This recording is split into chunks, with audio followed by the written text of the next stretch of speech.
yang sudah sangat kering. Namun, sama sekali mereka tidak menemukannya.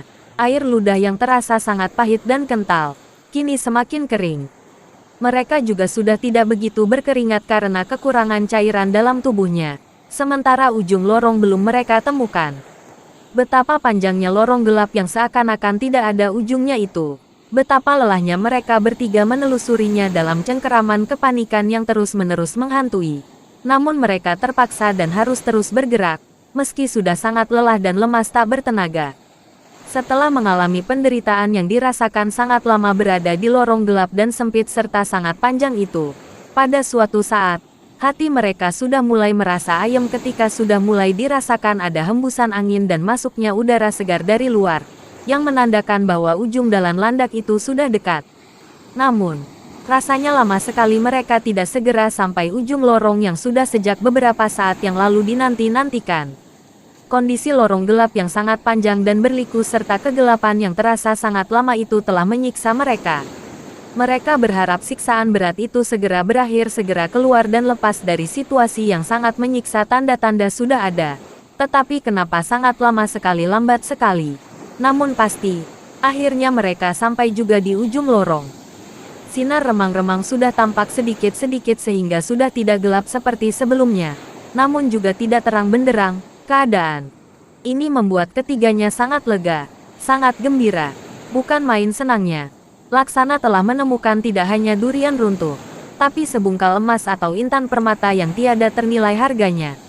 Namun, mereka juga menyadari bahwa sebungkal emas atau berlian atau harta benda apa saja, tidak ada artinya jika kelaparan dan kehausan sudah mencapai puncaknya. Apapun lebih berharga sepincuk nasi dan seteguk air, yang kini sangat mereka butuhkan. Bagaimanapun, mereka sudah ada di ujung lorong, sudah terlepas dari penderitaan berat yang selama ini mereka rasakan. Di atas tanah pasti ada makanan yang mereka butuhkan. Masih lebih gampang mencarinya daripada ketika masih di lorong gelap yang hanya tersedia batu melulu. Keadaan ini kembali memacu semangat untuk tetap hidup dan melahirkan semangat baru, harapan baru, yang mendorong hasrat dan kemauan untuk mempertahankan keberadaan diri. Ujung lorong gelap itu berakhir pada sebuah pohon besar. Di tengah-tengah pohon yang sangat besar, dengan akar-akar yang sangat banyak, dan lubang itu ada di antara akar-akar tersebut sehingga tidak akan tampak dari luar. Meskipun lubangnya cukup lebar, namun posisinya yang agak miring dan menghadap ke pohon besar itu sangat memungkinkan bahwa orang tidak akan mengetahuinya. Seandainya ada, orang itu pun tidak akan mengetahui bahwa di situ ada sebuah gua panjang yang menembus sampai istana kerajaan Medang. Melihat keadaannya, jelas bahwa lubang yang pinggirnya ditumbuhi semak belukar itu selama ini tidak pernah dilalui orang, bahkan binatang buas sekalipun. Setelah berhasil keluar dari sela-sela akar pohon besar itu, mereka baru menyadari bahwa saat itu adalah malam hari dan sedang terang bulan. Namun karena lebatnya hutan, sinar bulan hanya dapat menembus sela-sela dedaunan sedikit sekali sehingga yang tampak hanya remang-remang saja. Meski malam hari, kewaspadaan harus terus ditingkatkan. Lebih-lebih kini mereka ada di alam bebas tanpa perlindungan sama sekali. Sejauh-jauhnya lorong gelap itu paling hanya beberapa kilometer saja, atau mungkin juga tidak sepanjang itu. Berarti tidak terlalu jauh dari istana Medang yang sudah di bumi hanguskan musuh. Artinya bahwa posisi mereka masih sangat membahayakan. Mau bergerak terus. Di samping belum tahu medan juga khawatir bahwa arah yang dituju bukan semakin menjauhi istana. Bahkan sebaliknya. Lorong gelap yang sangat panjang, dan medan perjalanan sangat berat yang baru mereka jalani, membuat mereka seperti bodoh, dan tidak tahu arah. Oleh karenanya, mereka memilih tetap di dekat pohon besar itu. Di dekat lubang yang ada di sela-sela akar-akar besar yang begitu banyak sehingga kalau ada apa-apa, mereka dengan cepat dapat berlindung. Bagaimanapun keadaannya, kini dirasakan agak lega jika dibandingkan dengan keadaan lorong sempit yang teramat panjang dan gelap gulita, hitam pekat menyesakkan dada, dan sangat menyakitkan. Namun, lapar dan haus tidak dapat diatasi kalau tidak segera ditemukan obatnya, yaitu makanan dan minuman.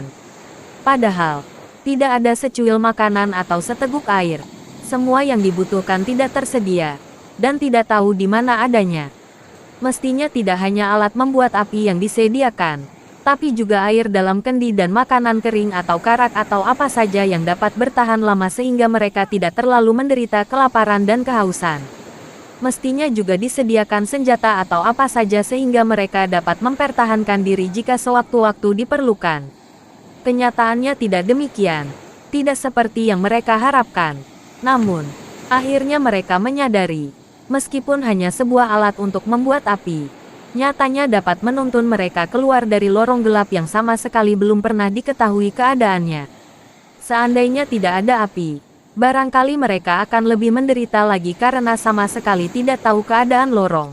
Dan sudah pasti luka-luka akan semakin banyak.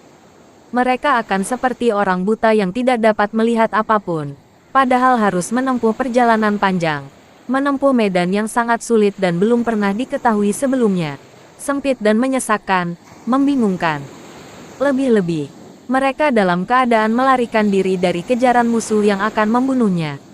Atau, mungkin telah mati kehabisan darah atau mati dalam keputusasaan.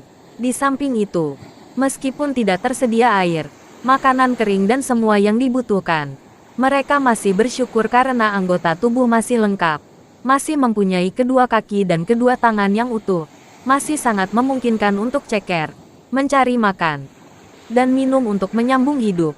Itu yang mereka syukuri dengan sepenuh hati. Di tengah penderitaan, di tengah kelaparan dan kehausan yang sangat menyiksa. Sementara, kedua mempelai menunggu di dekat lubang pada pohon besar itu.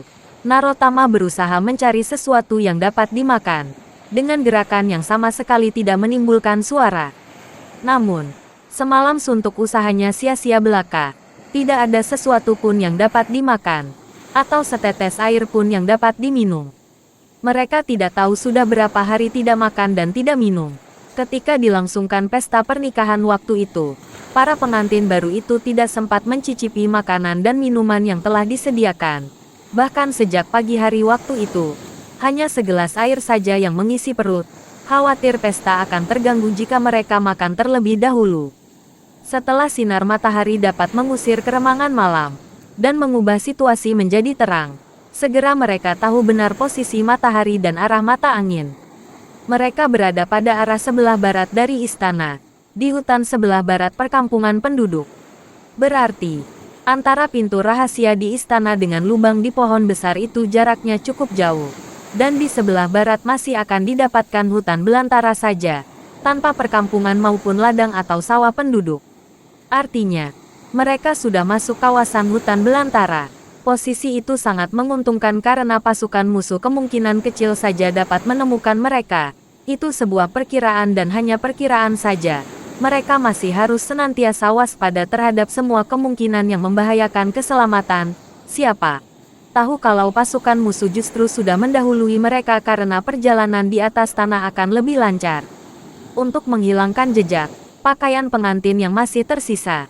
Pakaian itu sudah sangat kotor dan compang camping.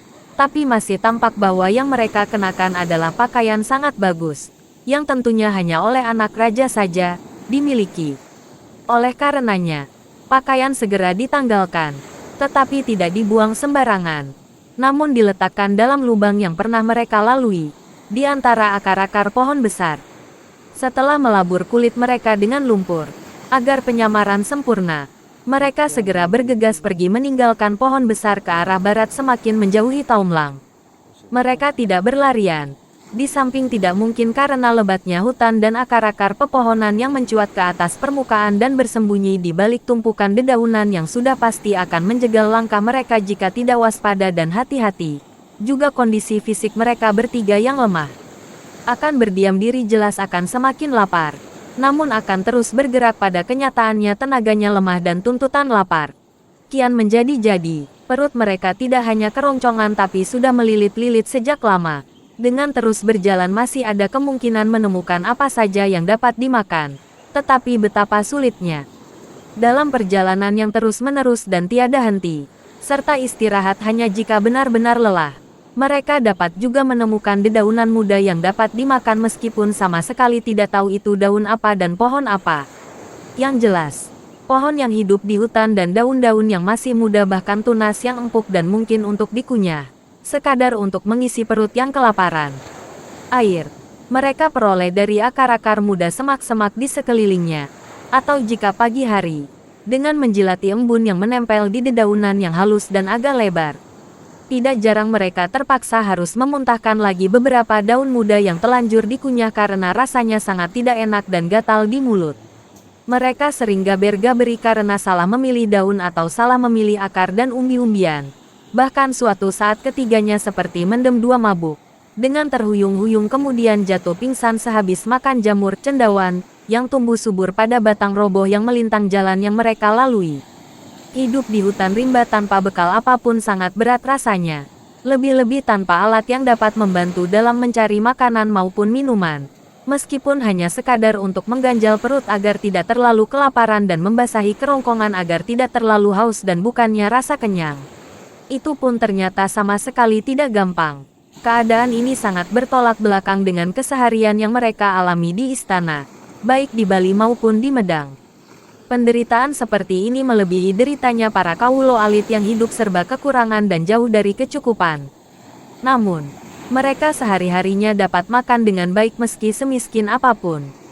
Mereka masih dapat makan paling tidak sehari sekali, dengan nasi atau apa saja, meski dengan lauk apa adanya. Tetapi, mereka bertiga dalam perjalanan panjangnya masih sangat jauh dari kecukupan kebutuhan pokoknya. Selama pelarian ini, tidak pernah makan nasi, tidak pernah mengenal lauk, tidak pernah minum air bersih dari gelas atau kendi sekalipun. Mereka bertiga sangat kekurangan, sangat menderita, tanpa mengerti kapan penderitaan itu berakhir. Dari hari ke hari, setelah perutnya terisi dedaunan, mereka melanjutkan perjalanan lagi tanpa mengetahui kemana tujuannya, yang jelas menurut perkiraan, menjauhi Taumlang. Seandainya musuh sudah tidak ada dan sudah tidak mengejar mereka, toh mereka tidak akan mungkin kembali ke Taumlang. Tidak ada gunanya, dan itu masih sangat berbahaya. Amukan serangan bala tentara Worawari yang menebarkan maut dan membumi hanguskan seluruh kota Raja Medang telah menewaskan seluruh keluarga kerajaan, kerabat, tamu undangan, dan semua yang hadir pada perjamuan perhelatan Wiwoho pesta pernikahan itu. Bahkan, tidak hanya itu, Dharma Dalam Dharma Haji Tajum Nuang, tempat keluarga raja beribadah, telah juga dibakar habis. Tentara Worawari yang beragama Buddha itu pun dengan kejinya membantai seluruh pendeta dan cantrik Hindu yang ada di Tajum Nuang, kemudian meninggalkannya setelah merampok habis perlengkapan upacara yang terbuat dari emas dan perak. Istana Medang yang terbuat dari bahan kayu besar dan utuh, dengan atap dari sirap kayu yang disusun berlapis-lapis, dengan lantai dari potongan-potongan kayu yang telah dihaluskan, serta pagar keliling istana yang terbuat dari bahan kayu besar dan kuat, serta rumah-rumah penduduk yang terbuat dari bahan kayu dan bambu, dengan atap yang terbuat dari anyaman daun sejenis palem, sangat mudah terbakar dan memang dibakar habis oleh bala tentara Worawari. Peristiwa yang kemudian lebih dikenal dengan nama Pralaya, telah membakar api dalam sekam di dada air Langga, Dia Sri Laksmi, dan Narotama.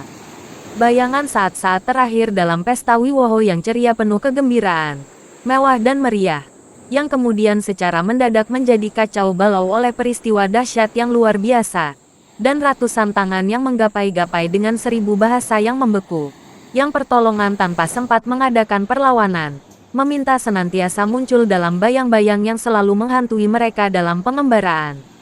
Betapa lunglai tangan Mahendradatta saat terakhir dalam sakaratul maut telah melepaskan air Langga, dan betapa sorot matanya yang sayu dan pasrah masih sempat mengikuti kepergiannya. Tangan itu pula yang sekian detik sebelumnya menanggalkan pakaian kebesaran pengantin yang dikenakan air Langga dan Dia Sri Laksmi agar aman dalam pelarian. Itu dilakukannya sangat cepat dan tergesa-gesa, dan betapa gagah perkasanya Teguh Dharmawangsa dengan tanpa rasa takut bersenjatakan sebilah keris mampu merobohkan beberapa prajurit Worawari yang berkeliling menyerangnya. Dan betapa suara lantangnya telah memberikan kode kepada air Langga dan Dia Sri Laksmi untuk melarikan diri. Mengingat bayangan-bayangan itu, ingin rasanya mereka menjerit sekuat tenaga, menjerit sekeras-kerasnya kepada Hyang Mohowidiwaseso, memprotes takdir atas ketidakadilan itu, memprotes atas kesewenang-wenangan Worawari terhadap Medang dengan begitu leluasanya, begitu mulusnya keangkara murkaannya tanpa memberi peringatan dini kepada Medang agar sempat mempersiapkan diri. Mereka memprotes keberpihakan Hyang Mohowidi kepada Worawari yang congkak, sombong atas kemenangan hampir tanpa perlawanan yang berarti dari pihak Medang. Namun, tak mungkin Air Langga berteriak keras-keras di dalam hutan yang lebat seperti itu, sebab rimbunnya pepohonan hutan belantara akan menggema, mengantarkan suara ke segala arah, yang justru akan membahayakan bagi keselamatan dirinya dan rombongan kecil itu. Mampu mereka hanya bergumam, berbicara kepada diri sendiri dengan yang hampir tidak kedengaran.